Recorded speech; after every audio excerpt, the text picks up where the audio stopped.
Kita mulai. Bismillahirrahmanirrahim. Assalamualaikum warahmatullahi wabarakatuh.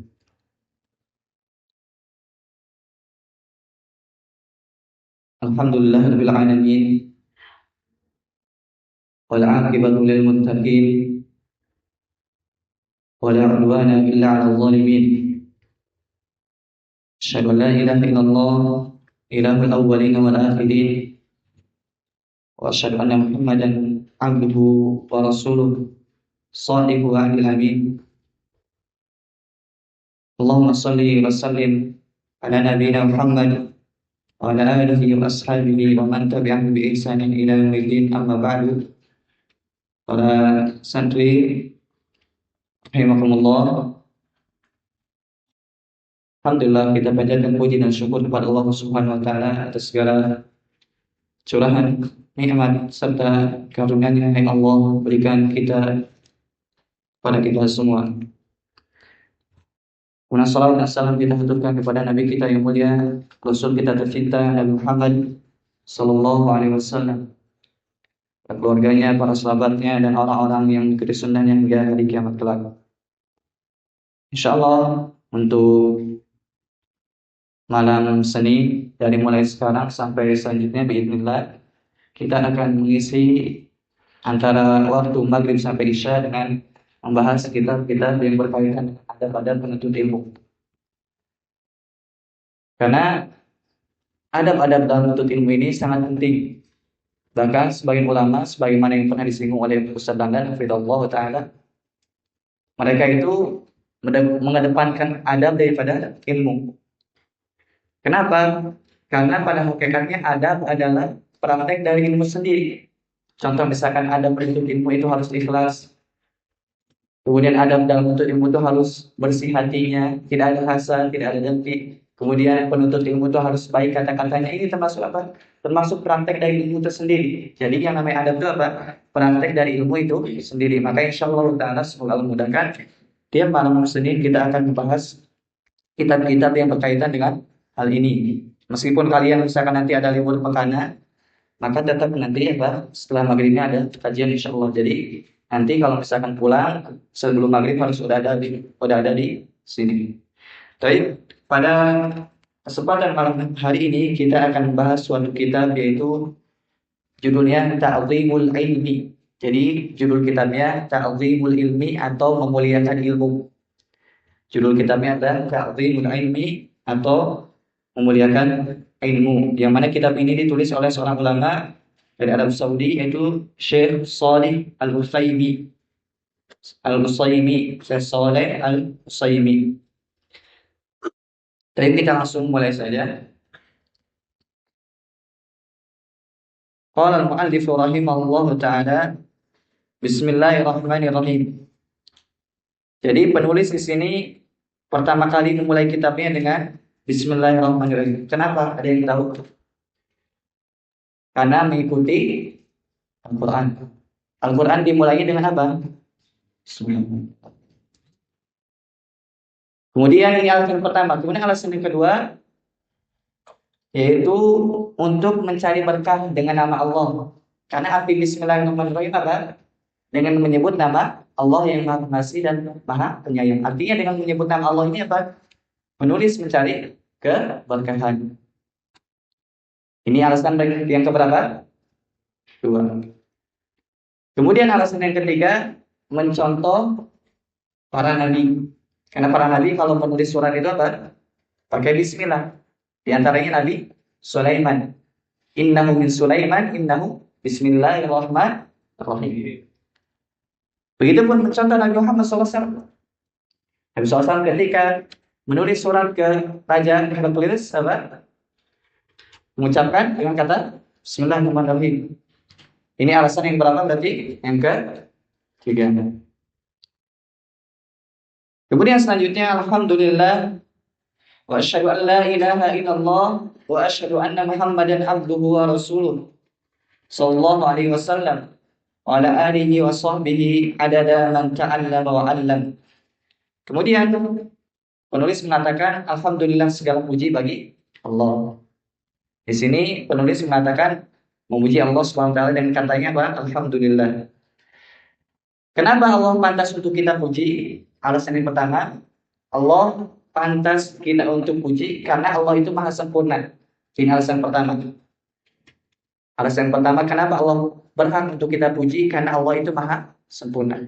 Kalau makhluk ada yang sempurna tidak? Tidak. Yang sempurna ialah Allah Subhanahu wa taala. Sempurna apa ya? Sempurna perbuatannya, sempurna sifat-sifatnya, sempurna ciptaannya. Coba lihat langit. Sempurna tidak ciptaan Allah? Sempurna. Tidak ada yang retak sedikit pun. Begitupun yang lain. Ini alasan pertama. Kenapa Allah berhak untuk dipuji? Alasan yang kedua, Allah berhak dipuji karena Allah memberikan banyak nikmat kepada kita. Coba angkat tangan yang tidak mendapatkan nikmat dari Allah. Ada tidak? Tidak ada. Semua dari kita mendapatkan nikmat dari Allah Subhanahu wa taala. Contoh misalkan, ada orang yang begitu baik kepada kita, apa yang kita butuhkan diberi, apa yang kita minta dikasih. Ketika kita ada bahaya, dilindungi oleh orang tersebut. Kira-kira kita harus berterima kasih tidak kepada orang tersebut? Hah? Harus berterima kasih? Tidak? Harus. Apalagi dengan Allah Subhanahu wa taala. Allah memberikan kita hidup, Allah yang menciptakan kita, yang memberi rezeki kepada kita. Kemudian apa yang kita butuhkan? Ada, seperti oksigen misalkan. Kemudian makanan, semuanya ada. Oleh karena apa? Allah berhak untuk kita puji. Ini alasannya kedua. Kemudian boleh mengatakan wa asyhadu an la ilaha illallah. Beliau bersaksi bahwasanya tidak ada Tuhan yang berhak untuk diibadahi melainkan Allah. Ada yang tahu arti la ilaha illallah? La ma'budah bihaqqin illallah. Ditulis. Arti la ilaha illallah bukan artinya itu bukan tidak ada Tuhan selain Allah, salah. Akan tapi tidak ada Tuhan yang benar kecuali Allah. Jadi Tuhan-Tuhan itu banyak tidak? Tuhan yang salah banyak tidak? Banyak. Patung, kemudian apalagi yang disembah banyak. Jadi arti dari la ilaha illallah adalah la ma'budah bihaqqin illallah. Kemudian wa asyhadu anna Muhammadan abduhu wa rasuluh. Aku bersaksi bahwa Nabi Muhammad adalah hamba dan utusan Allah. Jadi Nabi Muhammad itu seorang hamba. Seorang hamba itu apa? Tidak boleh disembah. Jadi tidak boleh berdoa kepada Nabi Muhammad. Boleh tidak berdoa kepada Nabi Muhammad? Misalkan datang ke Madinah, ke kuburannya, kemudian minta, ya Nabi Allah, saya minta kepada engkau. Misalkan, boleh tidak? Boleh tidak? Tidak. Jadi tidak boleh meminta kepada Nabi Muhammad SAW. Karena apa? Karena yang namanya doa itu adalah ibadah. Tidak boleh berdoa kepada selain Allah Subhanahu wa taala. Ini. Jadi Nabi Muhammad itu seorang hamba, jadi tidak boleh diberikan ibadah kepada Nabi Muhammad SAW. Ibadah harus diberikan kepada siapa? Allah Subhanahu wa taala. Kemudian Nabi Muhammad juga seorang rasul. Seorang rasul itu apa?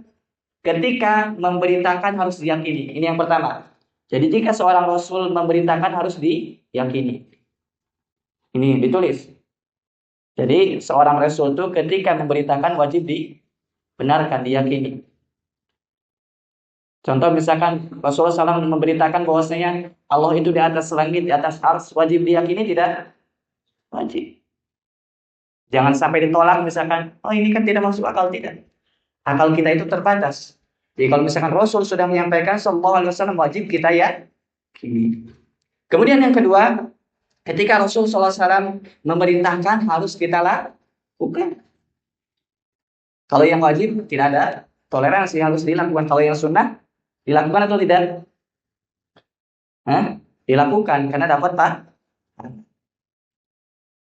Ini yang kedua. Jadi ketika membawa berita diyakini, ketika memerintahkan dilakukan, ketika melarang dijauhi. Ini tiga. Jadi seorang Rasul apa? Ketika melarang kita, maka untuk kita supaya kita jauhi. Kemudian kita juga tidak boleh beribadah kecuali dengan tata cara yang diajarkan oleh Rasul. Jadi kita tidak boleh beribadah kecuali dengan tata cara yang diajarkan oleh Rasul. Ini yang keempat. Ini yang keempat. Apa yang keempat tadi? Jadi misalkan ketika kita sholatnya harus contoh siapa? Sholat. Dan Allah berfirman di dalam Al-Qur'an, "Wa ma atakumur rasulu fakhudhuhu wa ma nahakum anhu fantahu." Apa yang datang dari Rasul terima, dan apa yang dilarang oleh Rasul tinggalkan. Begitupun Nabi SAW bersabda, "Shallu kama ra'aitumuni usolli." Salatlah kalian sebagaimana melihat aku salat. Jadi yang namanya ibadah mesti mencontoh Rasul SAW. Pertanyaannya, bagaimana kita bisa tahu itu contoh Rasul? Dengan cara belajar. Seperti ini, kalian misalkan di kelas belajar, misalkan ini praktek Rasul, ini ajaran Rasul, maka dipraktekkan dalam kehidupan sehari. Kemudian, wala alihi washabihi adada man ta'allama wa 'allam. Mudah-mudahan sholawat kepada Rasul SAW, kepada keluarganya, para sahabatnya, sejumlah orang yang belajar dan mengajarkan. Kemudian selanjutnya, amma ba'du, fa inna hadzal 'abdi minal ilmi mauqufun ala hadri qalbihi min ta'zimihi wa ijlalihi. Artinya, seorang hamba itu mendapatkan ilmu sesuai dengan kadar pengagungan di dalam hatinya.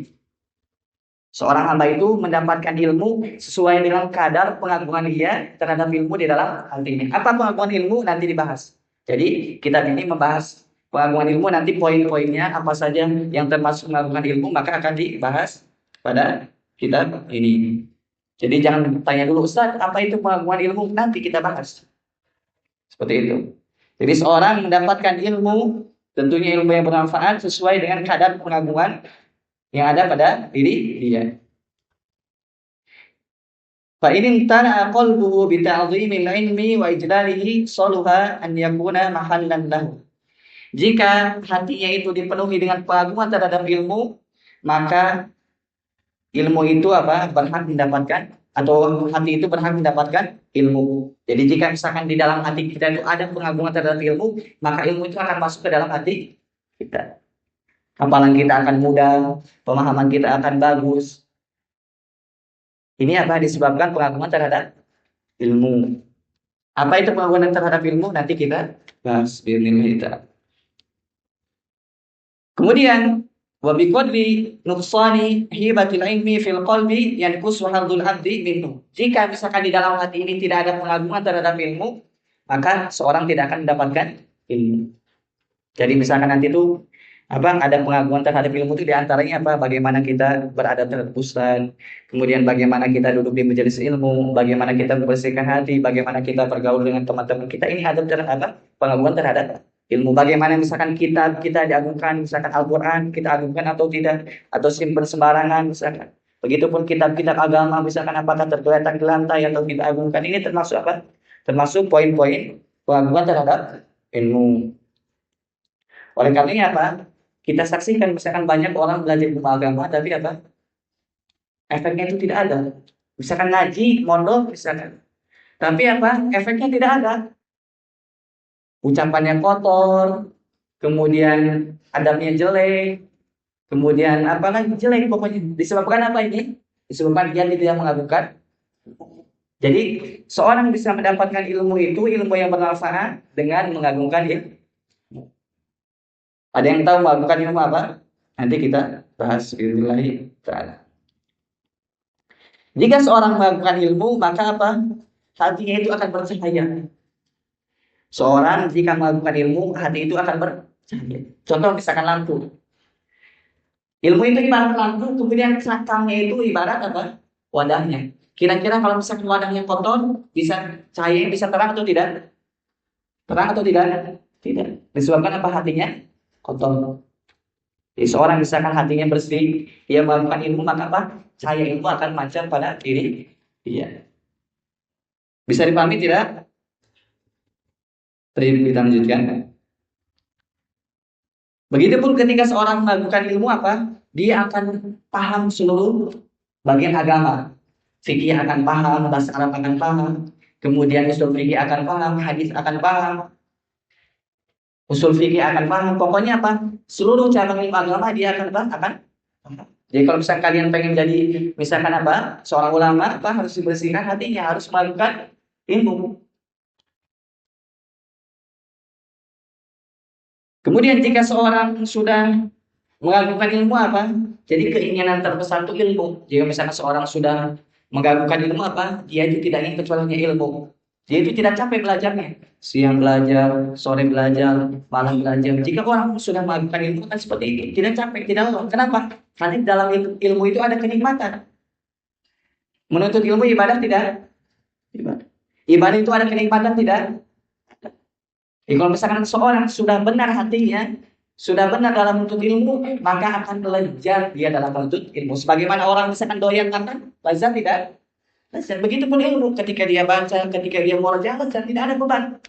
Jadi misalkan tidak ada, misalkan disebabkan peraturan, misalkan saya harus belajar, tidak, dia berjalan dengan sendirinya. Disebabkan apa? Dia mengagungkan ilmu. Makanya apa? Poin-poin yang kita akan bahas penting sekali untuk kita. Kita itu apa? Hidup di lingkungan pondok, siang malam belajar. Jangan sampai belajar itu tidak ada efeknya, tidak ada dampaknya. Harus ada dampaknya. Nah, salah satunya apa? Supaya kita dapat efek yang baik dari ilmu ini, yaitu dengan cara melakukan ilmu. Bisa dipahami? Tidak ada keinginan dia kecuali apa? Berbicara tentang ilmu. Sebabkan apa? Contoh misalkan seorang doyan misalkan perempuan, kira-kira yang dibicarakan apa? Perempuan. Seorang doyan makan, kira-kira yang dibicarakan apa? Makanan. Oh, di situ ada tempat yang enak, di situ ada tempat yang enak. Begitupun misalkan dan lain sebagainya. Begitupun orang jika misalkan sudah merasakan lezatnya ilmu apa? Tidak ada aktivitas kecuali hanya. Dan ini apa? Sesuatu yang perlu kita usahakan. Sesuatu yang perlu kita usahakan.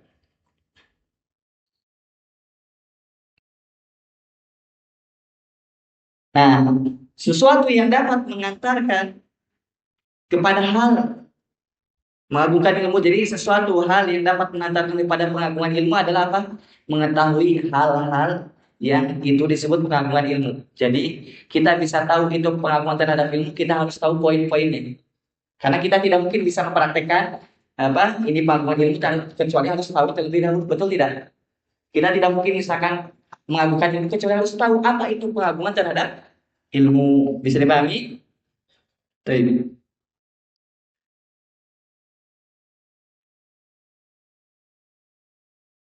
Kita langsung kata beliau rahimahullah taala, "Wa man lam yukrimul ilma la yukrimuhul ilmu."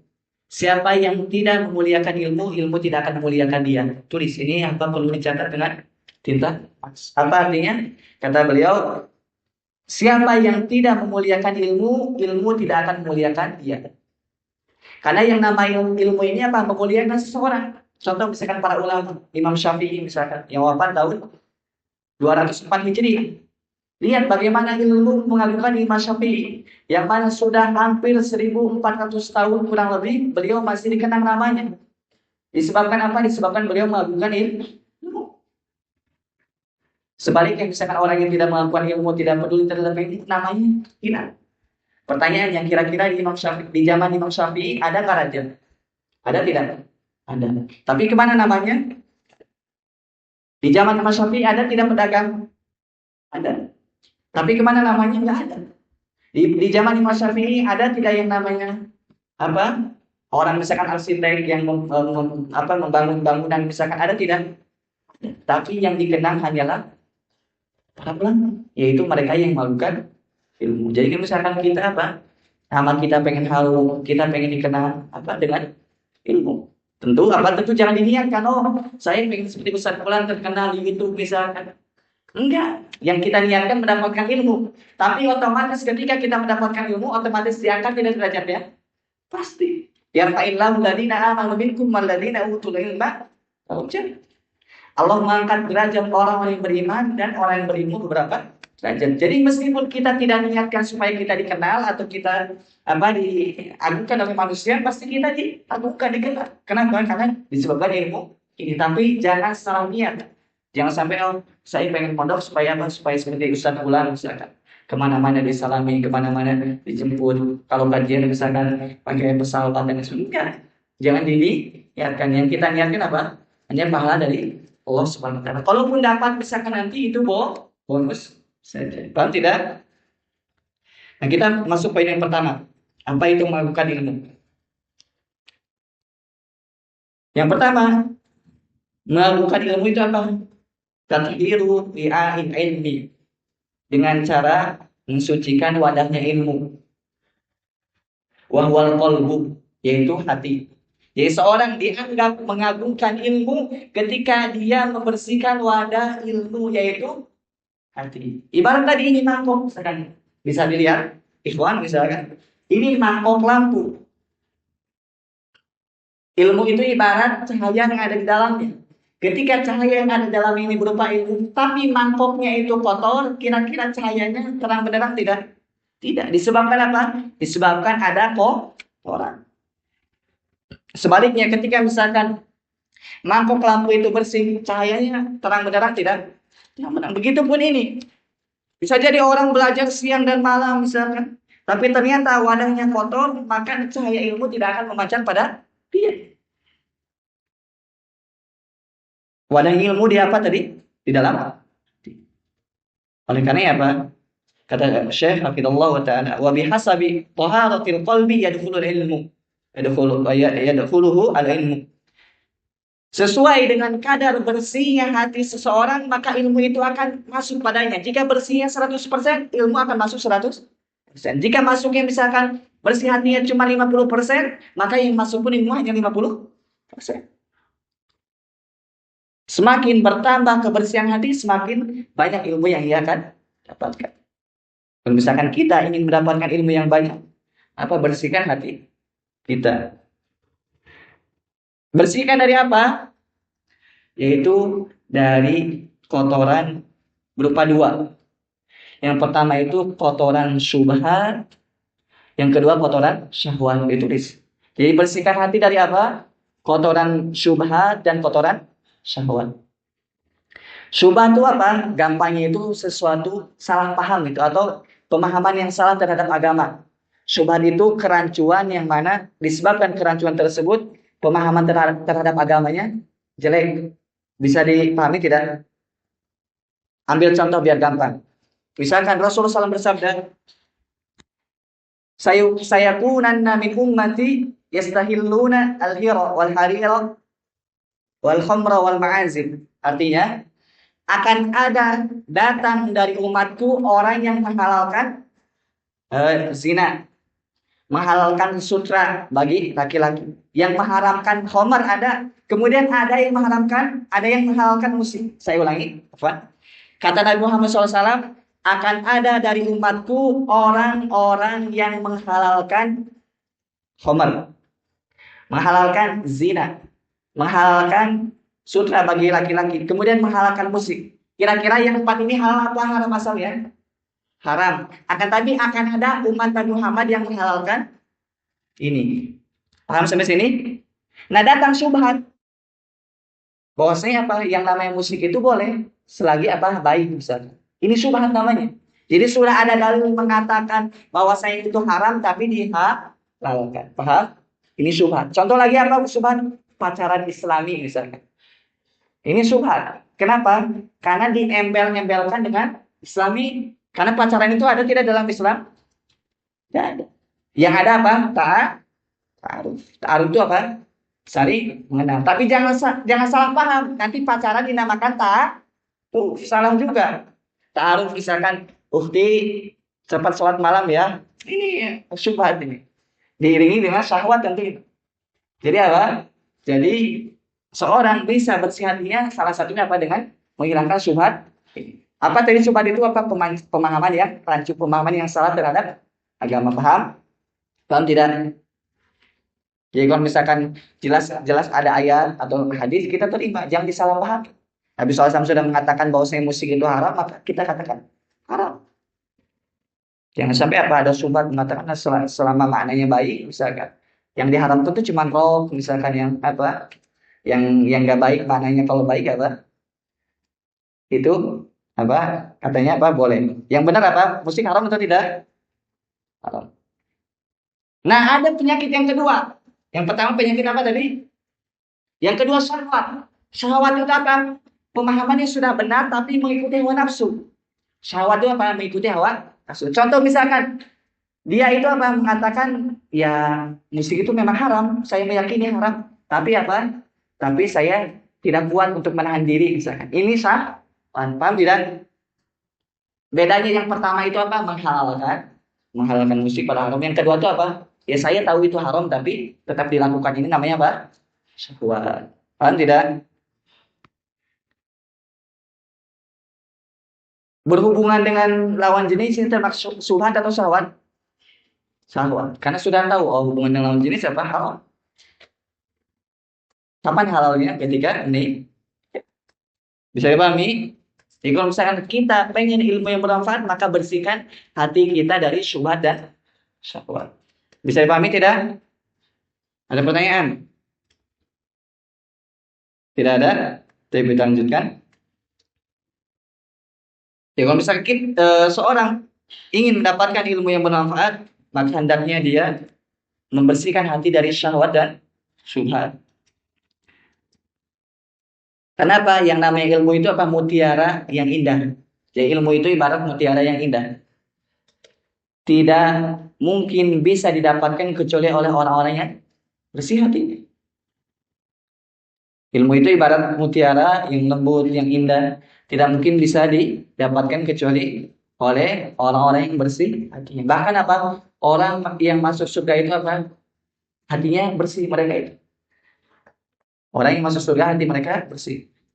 Bahkan orang yang selamat kelak di hari kiamat adalah orang-orang yang hatinya bersih. Yauma la yanfa'u malun wala banun illa man atallaha biqalbin salim. Tidak akan selamat seorang pun kelak pada hari kiamat kecuali orang yang bersih hatinya selamat.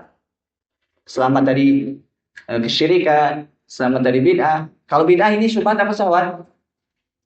Syubhat. Kalau syirik syubhat. Ya, kalau misalkan berkaitan dengan pemahaman agama yang salah, syubhat. Kalau berkaitan dengan hawa nafsu, maka ini syah. Bisa bedakan? Baik. Karena kita ketahui bahwasanya apa? Ketika hati ini bersih, maka akan terpancar seluruhnya pada kehidupan kita. Jika kian perhatikan sini. Tulis. Yang di antara ada penuntut ilmu apa? Perhatikan ustadznya.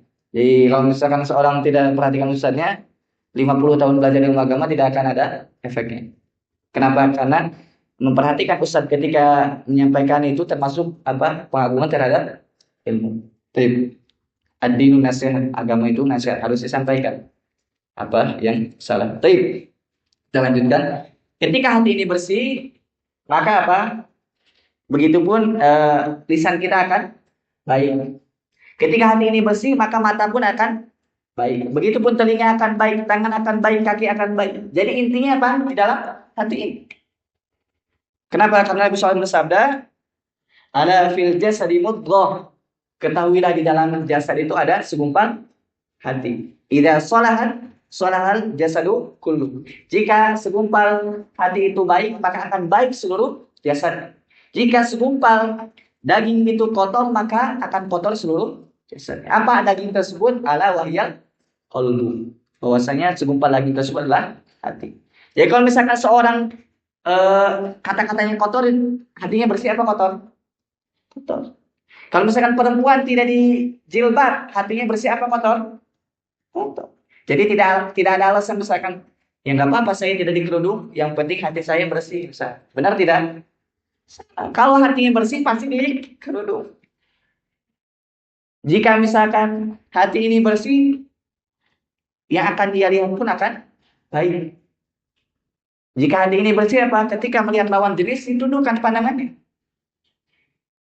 Ketika hati ini bersih apa? Yang didengar pun akan yang baik. Baik. Ketika misalkan mendengar musik apa? Sebisa mungkin dia tutup telinganya atau dia tidak mendengarnya sama sekali. Kalau misalkan tidak sengaja bagaimana? Kita misalkan lagi belanja ternyata ada musik, gimana? Dosa tidak? Selagi kita misalkan membenci kemudian tidak menikmati, maka tidak ada dosa. Karena la yukallifullahu nafsan illa wus'aha. Tidak, Allah tidak membebani kecuali sebatas kemampuan kita.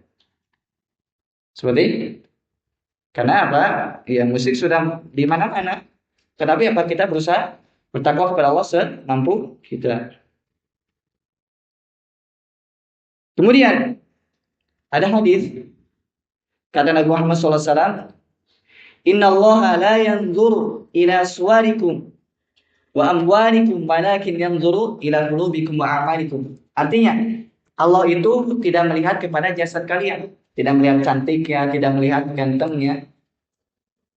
Begitupun tidak melihat kepada harta kalian, tidak melihat kayanya, miskinnya, tidak. Allah itu tidak melihat itu.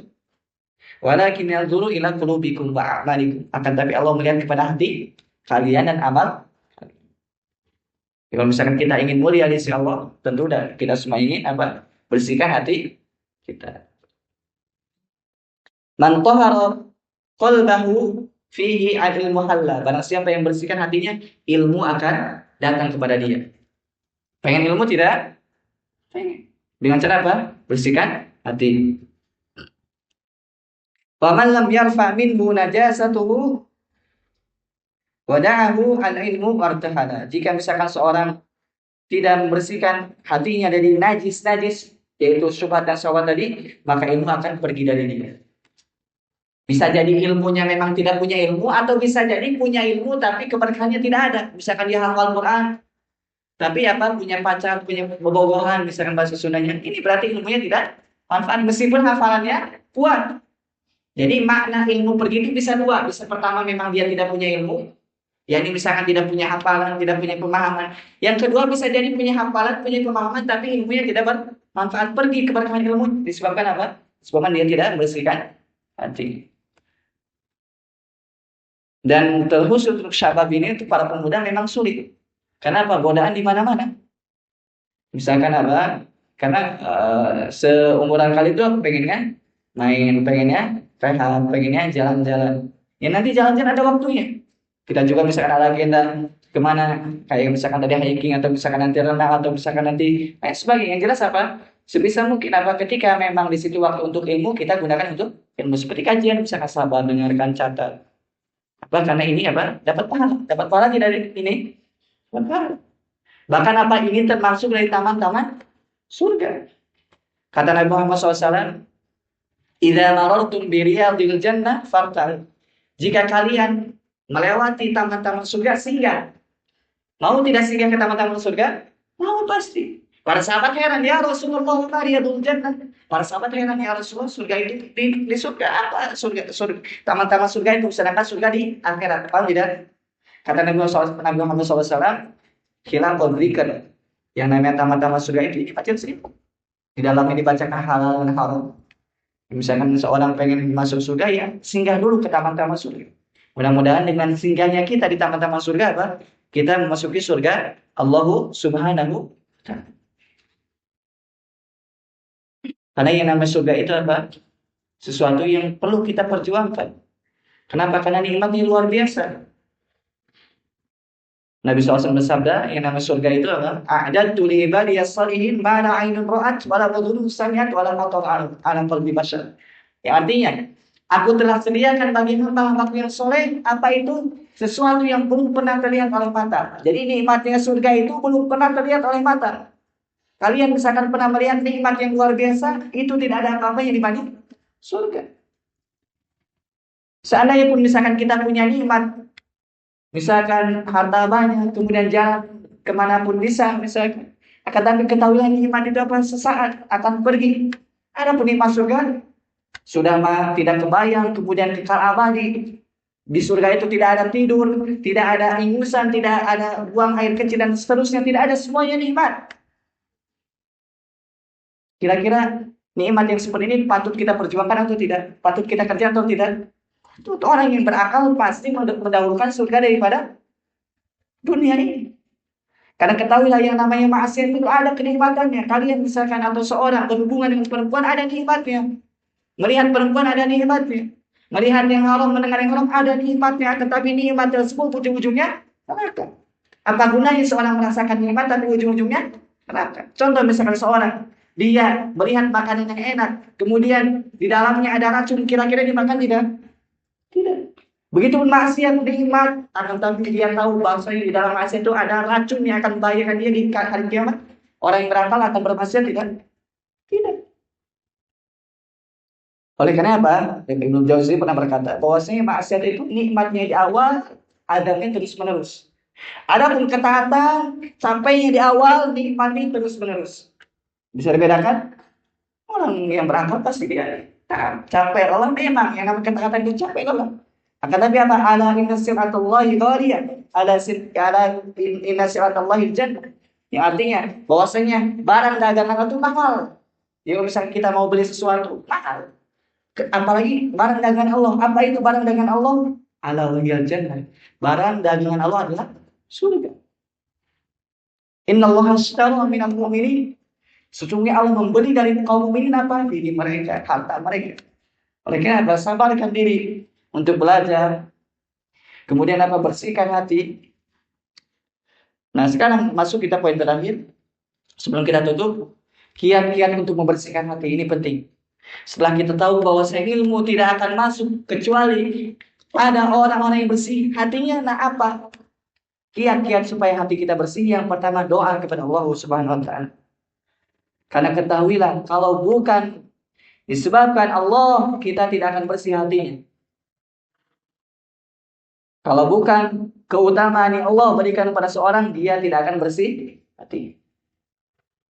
Oleh karena ya Pak, doa yang sering dipanjatkan oleh Nabi Muhammad SAW, salah satunya apa?